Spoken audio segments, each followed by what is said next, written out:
दो, ये कहना मृत्यु के समान है उपासक का। किसी से जब ये कोई हाथ पसार कर कहता दो, तो इससे तो अच्छा है शरीर छूट जाए। ये महापुरुषों का अनुभव है। ये जो संत वेश रख करके मांगते रहते, कल एक उपासक ने प्रश्न किया था कि किसी ने उनसे कहा कि मुझे अमुक वस्तु दे दो, अगर नहीं दोगे तो हम तुम्हारा बद्दुआ दे के बुरा कर देंगे। ये संत के वचन कभी नहीं होते। डरना मत कभी किसी से। अगर कोई ऐसा कहता है तो बद्दुआ तो उसी के ऊपर लगी हुई है पहले, कि वो अपने वेश की मर्यादा को नष्ट कर रहा है। वो जानता ही नहीं, वो केवल पाखंड के लिए वेश धारण किए हुए है। पहले हमारे साधु समाज में शासन था, ऐसा नहीं था कि कोई भी कैसा भी वेश धारण करके घूमे, ऐसा नहीं था। आपकी परंपरा क्या है? वो कुछ ऐसे साधुई भाषा के प्रश्न होते थे कि असली परंपरा वाला ही उत्तर दे सकता था, अन्यथा वेश उतरा लिया जाता था, क्योंकि तुम साधुओं की मर्यादा का नाश कर दोगे, लोग समझेंगे संत ऐसे ही होते हैं। गाड़ी में ऐसे हाथ मार रहे हैं, हमको फलाहार करना है, आज एकादशी है, कुछ दे दो। जरूरी क्या है? भूख लगी है तो जाओ ब्रजवासियों के दरवाजे में राधे श्याम बोलो, जो मिल जाए पेट भरो, एक दिन नहीं पाओगे तो मर जाओगे। अब वो गाड़ी वाला समझता है भिखारी हैं, बाबा लोग भिक्षुक हैं, दलित हैं, मांगते घूमते हैं। ये संत नहीं कर सकता, नहीं कर सकता। जो भगवत मार्ग का उपासक है वो कभी ऐसे नहीं कर सकता। अगर ऐसे करता है तो या तो अपनी महिमा को नहीं जानता कि जिस मार्ग में है, और या पाखंडी है। कहावे मोर दासा, करे तुच्छ नरन के आशा, तो कहो कहां रहा विश्वासा। ये विश्वास का मार्ग है। अरे मंगिबो भलो न बाप सो जो प्रभु राखे टेक, अपने आराध्य देव की। अरे आराध्य देव से भी ठसक में रहे। जैसे बच्चा कहता मुझे दूध नहीं पीना, तो ये मां की पीड़ा है। वो 100 बार मनाएगी और दूध पिलाएगी, क्योंकि मां है। बच्चा मां को झिड़क दे, नहीं पीऊंगा दूध, वो फुसलाएगी, पी लो। मां को इसमें क्या सुख है? वो उसका बच्चा है, पिलाना उसका कर्तव्य है। ऐसे ही अनंत ब्रह्मांडों का वो पिता है विश्वंभर, और हम उसके दास हैं। उससे भी बेपरवाह हैं तो अपने आप हाथ से आके पवा जाएगा। वो जितना भी माँ में वात्सल्य है अनंत ब्रह्मांडों में, माताओं में, वो हमारे प्रभु के एक अंश से है। ऐसा वात्सल्य समुद्र कैसे तुमको, तुम उनके दास हो, कैसे तुमको आवश्यकता की वस्तु नहीं देगा? कैसे दास हो तुम, मांगते घूम रहे हो। एक बार एक परिकर ने बताया था कि कुछ साधु वेश में आए और कहा कि हम प्रयाग में भंडारा करने जा रहे हैं, हमको इतने 1000 रुपये दो। बोले हमारी सामर्थ्य नहीं। बोले अगर हम यहां से विमुख लौटे तो तुम्हारा नाश हो जाएगा। ये साधु के वचन है? ये कोई संत बोलेगा? अरे संतों को तो पीटा जाता है, गाली दी जाती है, अपमान किया जाता है, तो भी वो मनाते हैं तुम्हारा मंगल हो। भगवान कभी त्रिकाल में इनका मंगल न हो, ये बेचारे हैं, नहीं जानते हैं।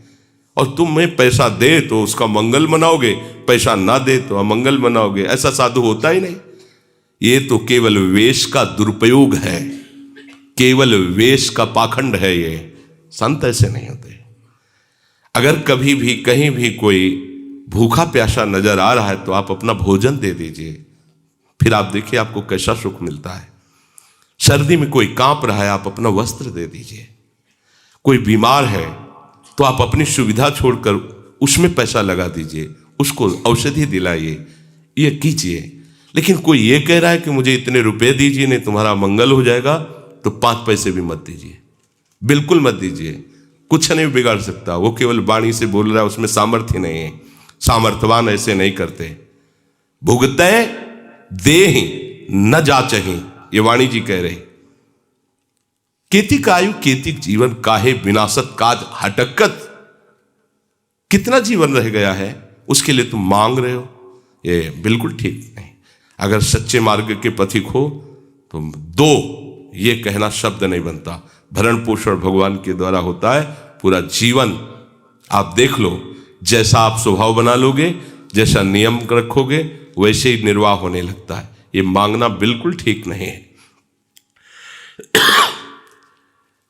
मर जाना अच्छा है, किंतु किसी के आगे हाथ पसारना अच्छा नहीं। विरक्त हो तो केवल आदेश है आचार्यों का, भूख लगेगो मांग खाओगो, गिनो न सांझ सवेरो, ब्रजवासिन के जूठ टूक और घर घर छाछ महेरो। ब्रजवासियों के अन्न से उदर पोषण मांग करके एक एक रोटी कर ली, इसके अलावा मांगने का अधिकार नहीं है।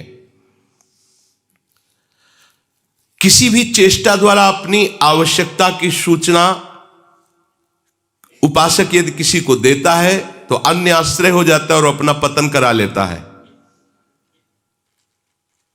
जो कोई ऐसा सोचता है कि मैं मांग कर परोपकार करूंगा, वो परमार्थ का पथिक ही नहीं, अनुचित है।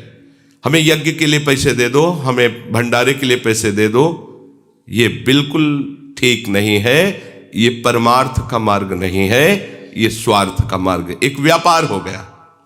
महापुरुषों के वचन है। परोपकार के लिए मांगना भी अनुचित है। उपासक को भूख लगे तो रोटी मांग लेनी चाहिए, उससे गृहस्थी का भी मंगल होता है और उपासक का भी मंगल होता है। किंतु इसके अलावा दो ये शब्द कहना, आपकी 5 शक्तियां उसी समय चली जाती हैं। ह्री, श्री, धी, ज्ञान और वैराग्य। आपका तेज, आपका ऐश्वर्य, आपकी बुद्धि, आपका ज्ञान और वैराग्य, पांचों नष्ट हो जाते हैं मांगने वाले से। मांगने के संकल्प से ही तुम्हारे अंदर मलिनता आ जाएगी। इसलिए भगवत मार्ग के उपासक को मांगना बड़ा भारी पाप है। मांगना शब्द मृत्यु है, नहीं मांगना। अगर मांगना है तो एक केवल आदेश है, रोटी मांग सकते हो अपने उदर पोषण के लिए, बस। वो भी एक जगह नहीं, 5-7 घरों से। कोई एक जगह बैठाल के पवाना चाहे तो नहीं पाना चाहिए, 5-7 घरों से। या फिर आकाश वृत्ति है और निर्मल वृत्ति, माधुकरी वृत्ति से भी श्रेष्ठ है आकाश वृत्ति। प्रभु जो दे देते हैं, हम कोई चेष्टा नहीं करते, प्रभु जो दे देते हैं उसी से भरण पोषण हो रहा है। रात दिन भजन करो, कोई चाह नहीं, कोई मांग नहीं। उपासक जब विषयी पुरुषों का संग करने लगता है तो उनसे भी नीचे वो गिर जाता है, उनसे भी नीचे गिर जाता है। क्योंकि उनके अंदर तो ये होता है कि मैं विषयी हूं, मैं नीच हूं, ये संत है, ये भाव तो रहता ही है। लेकिन वो जो मैं वैरागी हूं, विरक्त हूं, संत हूं, वो जब उनके संग से नीचे गिरने लगता है तो बहुत बुरी दशा को प्राप्त होता है। हमें प्रभु के मार्ग में आगे बढ़ना है। भोगी पुरुषों के शरीरों में भोग के परमाणु होते हैं, इसलिए उनसे संभाषण, उनका स्पर्श करना, उनको अपनी गोष्ठी में बैठालना, ये बहुत हानिकारक है। भोगी पुरुष, गृहस्थ है, भगवत भक्त है, वो नहीं। जिनका केवल भोग ही लक्ष्य है, रुपया पैसा वाले हैं, आकर हमें कुछ पैसा देंगे, रुपया देंगे, हमारी आवश्यकताओं की पूर्ति होगी, इसलिए हम उनकी सेवा करें, उनके आगे चाटुकारिता करें, बिल्कुल नहीं। उपासक को कभी अभिमानिनते न्यारे, ऐसा नहीं होना चाहिए। एक संत गंगा किनारे मिले थे, बोले हम केवल 30 मिनट के लिए भिक्षुक होते हैं, इसके बाद इतने बड़े बादशाह होते हैं कि हमारे समान ब्रह्मा को भी सुख नहीं है। देवराज भी, इंद्र हमारी गुलामी करने के लिए तरसता है, हम ऐसे बादशाह हैं। 30 मिनट के लिए केवल हम भिक्षुक होते हैं।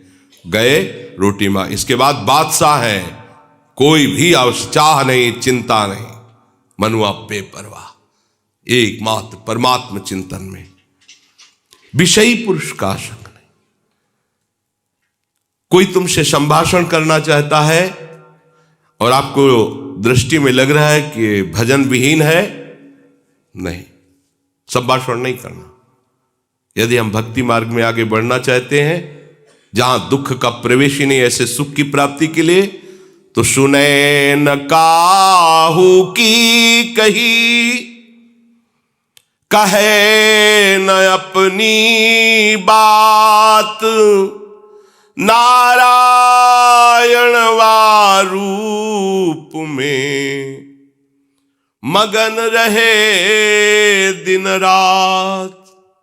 किसी की नहीं सुनना, अपने हृदय की बात किसी से नहीं कहना। अगर बात ही करना है तो अपने हृदयनाथ से बात करो, वो सुन रहे। बस उन्हीं के नाम, उन्हीं के रूप में रात दिन उपासक डूबा रहे। मुख से बोलने के पहले विचार करो, आपके आराध्य देव संबंधी वार्ता है या माया संबंधी, किसी वस्तु, व्यक्ति, स्थान की प्रशंसा या निंदा, ये सब माया जनित है। किसी वस्तु, व्यक्ति, स्थान की प्रशंसा या निंदा, ये सब माया जनित है। अपने आराध्य देव के नाम रूप लीला धाम जनित बात यदि निकलने वाली है तो, नहीं तो रोक लो उस वाणी के वेग को, मत बोलने दो। जो तुम अपने आराध्य देव से भिन्न चर्चा करते हो तो कैसे उपासक तुम हो? यदि आराध्य देव की सिवा बात करते हो तो आराधना किसकी कर रहे हो? प्रपंच की या प्रपंच से अतीत परमात्मा की? अगर प्रभु के उपासक हो तो प्रभु की चर्चा करो, प्रपंच के उपासक हो तो करो प्रपंच की चर्चा। दुनिया का चिंतन, दुनिया की बात और दुनिया की क्रियाएं देखना और करना, यह संसारी पुरुषों में होता है, उपासकों में नहीं। दुनिया का चिंतन, दुनिया की बात, दुनिया की क्रियाएं या क्रियाओं में दोष दर्शन, गुण दर्शन, यह संसारी पुरुषों के द्वारा होता है, उपासकों के द्वारा नहीं होता। तुम दरिद्र नहीं हो, तुम महाधनी हो। दरिद्र वो है जो भोगों की वृत्ति में भोगों को भोगता हुआ भी तृप्ति का अनुभव नहीं करा, और भोगो, और वो दरिद्र है, वो भिखारी है। करोड़ों रुपए फिर भी करोड़ों की चाह है, बड़ा भिखारी है। साधु दरिद्र नहीं होता, साधु भिखारी नहीं होता। साधु भगवदानंद का धनी होता है, नाम धनी होता है। कबीरा सब जंग निर्धना, धनवंता नहीं कोई, धनवंता सोई जानिए जाके राम नाम धन होए।